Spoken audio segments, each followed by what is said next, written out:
Okay, Shalom, Shalom, Kwam Yasha Allah, Kohaloyim La Yahweh, Bahashim Yahushai, Bahashim, Rachachadash, double honors to our apostles and elders of Great Millstone who rule well, and that by the Spirit taught us this beautiful truth. Just want to say the water to all the H.I.M and Akwaf that's out here sincerely keeping the laws, the statutes, and commandments of Yahweh Bahashim Yahushai to the best of their ability. This is Yachanan the Waf, just coming at you with another quick lesson, praying that it's edifying by the Spirit. And this is I got a couple of videos I want to play, not too long, shorts of it in a sense, but going off into this collapse of the dollar and, just the economic turmoil of America, man, because this place is about to fall. And what Trump has done with this big, beautiful bill, you just never know. This might be that little jump that they need to, implement that MOTB. So let's just play, this is for educational purposes only. Copyright disclaimer. Not getting any monetary value off the videos or anything like that. This is from Redacted. Clayton and Natalie Morris, I think is the name. Is like a husband and wife team, you know what I'm saying? They have some pretty good analysis on their show. So I want to get a piece of this video and a piece of another one and just grab a quick scripture, see where the Spirit leads. But overall, we have to be on top of stuff like this, because one of the last major prophecies is the mark of the Beauty and the Beast. That chip that they want to put into the people where you can't buy or sell. And since America is losing the way that they're losing, because they're behind these other countries. And a lot of these other countries, they're not dealing with that dollar like that no more, because America has weaponized the dollar. So they're trying to get out of that weaponization. Like, no, you're not going to be able to pull that goddamn gun on me no more. I'm going to have a bigger gun. Matter of fact, I'm going to have somebody check you at the door, goddamn it. We're going to disarm you at the door, so to speak.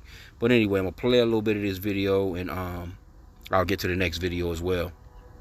Dollar may be headed towards something we haven't seen in our entire lifetimes, a collapse in global confidence. And no, this isn't fear-mongering. This is about real-world warning signs that are flashing red from Washington to Beijing to Johannesburg right now. I spoke to Congressman Ron Paul for like 30 minutes the other day, and he said something that really stayed with me. He said, Clayton, I don't know how else to say this so that people will pay attention, but the U.S. dollar is heading for collapse. He said, if you want to get an idea of what this is going to look like, look at Zimbabwe's currency. That's the way it works in places like Zimbabwe and Venezuela. It finally hits, and then there's runaway inflation. There's a collision, and then they have to do a new currency. Yeah, he warned, by the way, all of us about the 2008 collapse, and no one listened to him. Few people did, but mostly no one. Cable news kind of laughed at him. Then most Americans lost everything. And while most Americans are asleep at the wheel right now, the rest of the world is actively preparing for life after the dollar. So let's break it all down with all of the latest.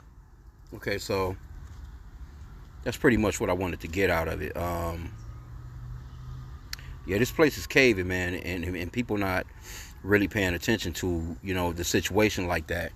You got a lot of people that's trying to buy gold, buy silver. Hey, if you can, cool. But you still have to know that eventually that chip is coming, because it's prophetic.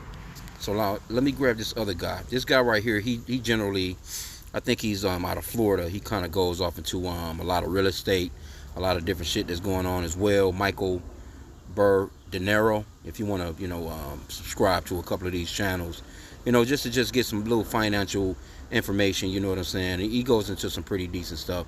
So again, this is for educational purposes only. Just want to play a clip of what he said, because I didn't get super far into his video, but it's just the beginning. Like, his intros be pretty much give you what you need to know. So let's get it.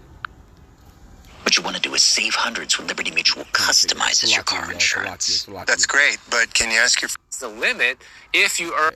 As you may have heard, the big, beautiful bill was signed into law on July 4th, Independence Day, 2025, by President Donald Trump. And there are a lot of things that are going to be changing, which we're going to go over in today's video. And I'm pretty sure I remembered to put the timestamps down below so you guys can jump to different sections that you would like to. And everything I'm going to talk about here are facts. These are things that really happened. These are changes that are going to be made due to this new law. And I am going to give some of my opinion along the way, as I always do. But just keep in mind, all this stuff is really happening. Whether you agree with it or not is another thing. So first and foremost, I think which is actually the worst part of the big, beautiful bill is that it raises the U.S. debt ceiling by $5 trillion, which is higher than the previously proposed $4 trillion. And that's going to have a massive, massive implication on how poor you are. Because the more money that the government's allowed to borrow, well, then the more inflation that they're allowed to create, which makes the average everyday American more broke. So right off the bat, things are not starting off good when you look at it just from that perspective. And you know, it's funny because Treasury Secretary Scott Bessent warned that without an increase in the debt ceiling, that the U.S. could face a potential default as early as August of 2025. So essentially, we have gone so far down the wrong path as far as borrowing and spending more than we actually bring in revenue in this country that we're set to not be able to pay our bills as early as August of 2025 unless they approve more debt, which is just sad. It's almost like extortion, if you ask me. This is saying that we're so financially irresponsible that we need to be able to borrow an additional $5 trillion. Otherwise, the whole shebang is going to come to an end. Well, guess what? It's all going to come to an end anyways, sooner or later on this trajectory. Things aren't going to last much longer borrowing at this level of debt, guys. Already, the national debt is our largest line item in our budget. And what do? They double down and borrow more money and bring us into more debt and make it an even bigger problem. That's the government's answer to this problem. Anyways, let's move on because there's a lot to cover. Okay, so, yeah, that's just the part that I wanted to get right there. So let's just grab quick script, because, yeah, when these countries can't trust America, first off. And in that very first video too as well, they was talking about how, you remember, about a year or so back, how America, went in and they pretty much froze $300 billion of Russian assets or their money in the bank, and and ciphered it towards Ukraine. And a lot of countries seeing that, like, well, goddamn, you know what I'm saying, like, how can we trust these people with our money? So a lot of these countries as well, they're starting to try and get their gold, back, and it's not it's not working out well in the favor of America. People starting to look at this place like the criminals that they are. They already knew they was fucking criminals, you know what I'm saying, but they don't trust America on that end no more. And then again, that weaponization of that dollar, that's really throwing a lot of these countries for a loop. Like, they like, nah, we got to get from under this shit. This man got too much power over us. That's why you have what you call the BRICS nations, doing their own thing. And I should have went a little bit further into that other video, which I can go back into it. But, he was talking about how, Russia, I think America, they deal with SWIFT, with the SWIFT system. And it's, the electronic system of the world, so to speak. And they was clipping, a lot of countries, especially like Russia. If they want to sanction you, they can get you out of the system of the world, and you can't even do business. They really have that power, man. Well, we know that it's the elite, of course, but yeah, they have that power to actually shut out countries, man. When it comes to Babylon the Great here, Babylon the Great is, the top head of these elitists that they use, what I'm saying, to, go to war, fund wars, or, just go and bomb the shit out of a country if they not, doing the right thing by them, or what they consider to be the right thing by them. But let's get this real quick. Let me start from... I'll start from verse... Well, might as well start from the top. Habakkuk chapter 2, verse 1. I will stand upon my watch and set me upon the tower, and will watch to see what he will say unto me, and what I shall answer when I am reproved. And Yahweh answered me and said, write the vision, make it plain upon tables, that he may run that readeth it. For the vision is yet for an appointed time, but at the end it shall speak and not lie. Though it tarry, wait for it, because it will surely come. It will not tarry. And we're in a time period now where, man, that shit is playing out right before our eyes. It says, behold, his soul which is lifted up in him is not upright in him, but the just shall live by his faith. So we're to live by faith, man. These people don't have no faith in nothing but their little gold, money, their military might, and things of that nature. You know, hey, we don't have that to fall back on. You know what I'm saying? We fall back on the true and living power, the true and living God, Yahweh, which is the true name of our Lord and Savior, the Most High. You know, the Yahweh. He's sending his son, Yahushai, which the world ignorantly calls Jesus. You know, to terrorize the shit out of Esau, man, in a little while, because we can see these prophecies playing out. Verse 5, it says, yea, also, because he transgresseth by wine, he is a proud man, neither keepeth at home, because he's all over the place, who enlargeth his desire as hell, and is as death, and cannot be satisfied, but gathereth unto him all nations, and heapeth unto him all people. This is what he's been doing. But these people are like, nah, we not with your oppression. Verse 6, it says, shall not all these take up a parable against him, and a taunting proverb against him, and say, woe to him that increaseth that which is not his? How long? And to him that laden himself with thick clay. And that thick clay goes up. What the guy says, he said it's like extortion. In the New Living Translation, it reads, but soon their captors will taunt them. They will mock them, saying, what sorrow awaits you thieves?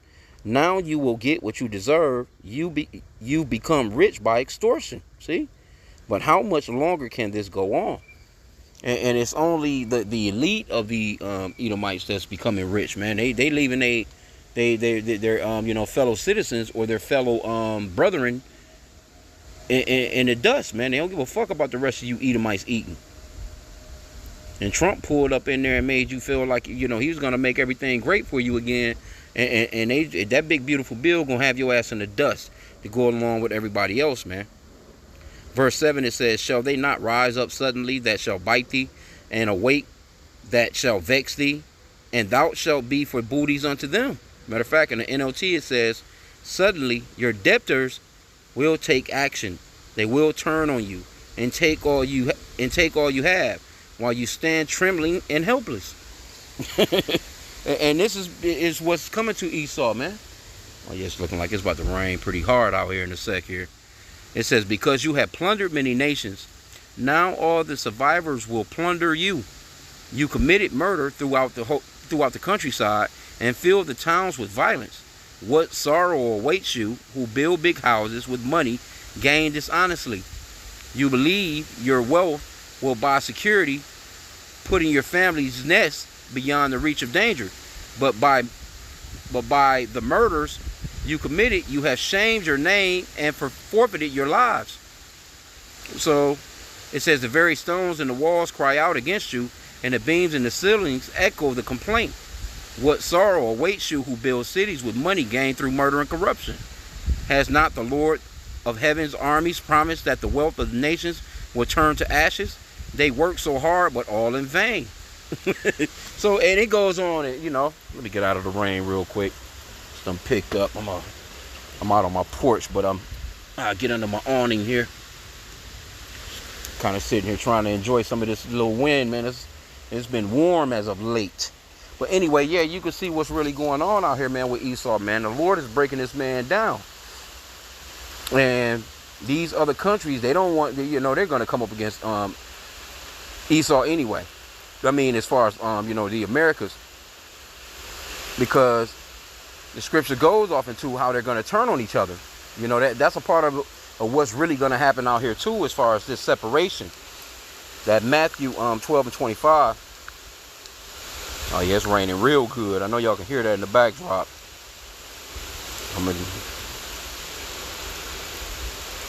I just went to let my windows up on my truck, which is a good thing because I felt a little sprinkle. Okay, but this is Matthew 12 and 25, and Yahushai, again, which that's the true name of the that wind blowing hard and shit, blowing shit over. Salakia. And Yahushai, that's the true name of the Son again, which the world ignorantly calls Jesus. And Yahushua knew their thoughts and said unto them, every kingdom divided against itself is brought to desolation, and every city or house divided against itself shall not stand. And if Satan cast out Satan, he is divided against himself. How shall then his kingdom stand? And in reality, see, Esau, they're divided amongst themselves, which is the so-called white race, right? But when you look at it, because in Psalms chapter 83, that confederate of nations that came together against the children of Israel, they're like a nation within themselves as well, you know, or they're combined nations, I'll put it that way. And they're all divided. So the system of the people or the nations that were against or still are against you so-called blacks, Hispanics, and Native Americans, you Israelites, they're being divided. And so guess what? That division is going to bring their destruction. Because it says in the NLT right here, Matthew 12 and 25, and Yahushua knew their thoughts and replied, any kingdom divided by civil war is doomed. A town or family splintered by feuding will fall apart. And that's going on throughout the world. You know, we know that civil war is going to eventually hit America, because these so-called white people are they're not having it. You know, because Trump is starting to you know, with that big beautiful bill and a lot of the stuff that they've been doing in the backdrop. You know, they on the heads of pretty much these people are starting to see that this guy is fucking our country up. You know what I'm saying? A lot of people that voted for this man, you know what I'm saying, now they looking like, hold on. You know what I'm saying? They, you know, this guy has taken over and has become, you know, somewhat of a king. And that's the reason why, you know, America was somewhat stolen to begin with, because they was running from the British and they was trying to get away from the very same things that Trump is doing right now, you know, as far as in America. He's doing pretty much what, you know, Great Britain was doing back in the days when they had that split and they ran over here, you know? Yeah, it's raining hard as shit. I'm about to take it in. Feel good, though. Damn, I'm gonna have to take it in. Salakia, y'all. Give me a moment here. Okay, I had to make my way in the house. Salakia, y'all. But anyway, yeah, that division amongst these nations and amongst just Esau in general, and that's everywhere that you go. Or as far as, you know, when I, you know, checking out the news, these NATO nations, EU nations, you know, European nations, so to speak, so-called white people, hey, they ready to buck, man. They coming up against their kings and princes. Matter of fact, that scripture that talks about that, they shall not regard their kings and princes, because I know the elder, I'm trying to think who I was listening to, but he was going off into, I think it was Elder Malcolm, but he was talking about Esdras chapter 15 and 16, pretty much, you know, jumping off the pages, man. But this is second Esdras chapter 15 and verse 14. Woe to the world and them that dwell therein, for the sword and their destruction draweth nigh. And one people shall stand up to fight against another, and swords in their hands. And this is what's about to happen, because people are getting riled up. That red and blue state shit, that Republican Democrat shit, they're never going to come together. You can cut it out. They're never going to come together. It could be a great idea being sprung forth, like, yeah, this will be good for the if it's coming from either side, they're just not going to agree with it, because they're so entangled in hating each other. It's like that real true hatred, right? So verse 16, 2nd Esdras 15 and 16, for there shall be sedition among men, and invading one another. They shall not regard their kings nor princes, and the course of their actions shall stand in their power. A man shall desire to go into a city and shall not be able. And these people are disregarding the king. They're disregarding, and they're going to do that here. See, Trump right now, he kind of, you know, he you know, I'm pretty certain he about to put a bunch of those billions of dollars that he been holding back, you know, towards this ICE agent shit and whoever the hell else. These so-called white people that just can't wait to get to, you know, to be able to use their guns legally. They're going to be, you know, out here with the mask on them, military fatigue bullshit, fronting like they ICE and coming to gun some motherfuckers down. But it's going to be people that's going to be coming up against a lot of that stuff, man. It's going to be that civil war. These people are about to go, they about to buck, man. Egyptian against Egyptian. They about to headbutt each other, man. Okay, but it says, verse 17 again, a man shall desire to go into a city and shall not be able. And it's coming to a point where, hey, you might be somewhere when shit hits the fans and you can't get there. You can't go. You can't do what you need to do because this man got the military somewhere blocking your damn streets off. You just never know. Verse 18, for because of their pride, the city shall be troubled, the houses shall be destroyed, and men shall be afraid. So if the men are afraid, we always say, aren't the women going to be afraid? Or they're going to be fucking terrified, along with the kids. Grandmama and them, they going to be, in a damn wheelchair, just don't know what the fuck about to happen, bro. Verse 19, a man shall have no pity upon his neighbor, but shall destroy their houses with the sword and spoil their goods because of the lack of bread and for great tribulation. So it's about to be a lot that's going to come. And then this man, he's going to try and bring you peace. And that peace is more than likely, it's going to come in that form of this Revelation 13:16, how I started the video off with them talking about the crash of the dollar and all that good stuff. Revelation 13:16, it says, and he causeth all both small and great, rich and poor, free and bond, to receive a mark in their right hand or in their foreheads, and that no man might buy or sell, save he that had the mark, or the name of the beast, or the number of his name. And Trump, he done set it up to the point where, man, he's not gonna have a hard time doing what he wants to do, because he has everybody in his pocket. Everybody, it's all ready to go, man. All he got to do is just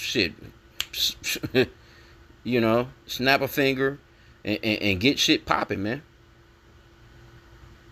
Because before these Americans, these so-called white people in America, or the top ones, or the so-called top elite, we know that it's all coming from the elite anyway. Before they let this place fall and some other currency comes into play, America most definitely going to do everything that they can to get a new system going. They're going to crash this old system, which is this dollar, and they're going to come straight through with that digital shit, and they ready to do it because they already got the technology. All the key players are already in place, and we already know what's up, man. We're not ignorant of Satan's devices. Let me get that real quick. We're not ignorant of how Esau gets down, and the Lord said to watch and pray. 2 Corinthians 2:11, lest Satan should get an advantage of us, for we are not ignorant of his devices. And see, we're not ignorant of what Esau got going on, because Esau is the physical counterpart of the spiritual demon Satan, man. They're doing his bidding. Matter of fact, let me go back to chapter 9. 2nd Ezra chapter 9, verse 1. It says, he answered me then and said, measure thou the time diligently in itself. And when thou seest part of the signs pass, which I have told thee before, then shalt thou understand that it is the very same time, wherein the highest will begin to visit the world which he made. Therefore, when there shall be seen earthquakes and uproars of the people in the world, then shalt thou well understand that the Most High spake of those things from the days that were before thee, even from the beginning. See? So he says to measure the times diligently. And we're measuring the times by the shit that we're seeing. So while they was fronting and showing you all the flood shit going on out there in Florida, your fireworks, people busting off, even all this crime and shit, motherfuckers blowing off their hands, you know what I'm saying, house fires, and just the whole bread and circus of 4th of July. And meanwhile, they was doing, this guy was signing the big beautiful bill. He done that shit right in front of the world, man, on 4th of July, and they pushed it and they rushed it too. Because they was having those congressional speeches, you know what I'm saying? And you had the ones that was, opposed to it. You had the ones that was with it. And, man, this shit if they going to add another $5 trillion to the debt just like that, pretty much overall, man, this place done, man. Inflation going to go through the roof. All them damn dollars going to get to rushing and flooding back into America. Because people not dealing with it like that, man. Those China and Russia, North Korea, all these places where America has used the dollar as a weapon, these people done got around the sanctions, man. They just trading, man. They pretty much barter system in it, so to speak, and then a lot of these countries, they just trading in their own money. But it's nothing to do a barter system. Motherfuckers say, hey, I need 300,000 tons of wheat, and I'll give you 200,000 tons of damn fucking gunpowder. These people, they gonna trade anyway. You know what I'm saying? They gonna get what they need, because that's overall what it is. It's like the old school barter system. You know what I'm saying? But Esau, you know, he just took over the world with his financial coinage, so to speak, you know. And that shit is done, man. And it's going back to that old Roman way, man, where Rome was fucking everybody around, the military spread too thin. And I mean, Esau's kingdom is just falling, man. So we just have to just beware, keep our head on the swivel, and to watch, like how the Lord said. The Lord told us to watch, man. He told us to be, you know, measure the times diligently. We're measuring these times. We got that ruler out, measuring what the Lord said and matching it with these prophecies, because this place is done, man.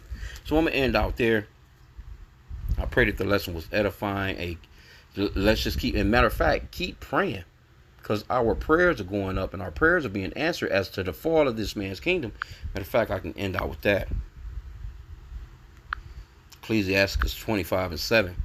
There be 9 things which I have judged in mine heart to be happy, and a 10th I will utter with my tongue. A man that have joy of his children, and he that liveth to see the fall of his enemy.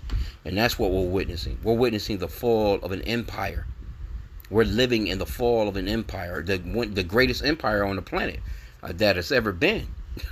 You know, other than our, you know, empire coming in, but ours is not going to fall. You know, but this is the greatest empire in world history, man. You are witnessing and watching the greatest showdown ever, man. So with that, I pray that the lesson was edifying. Kwame Sha'Allah and a Bible Ball.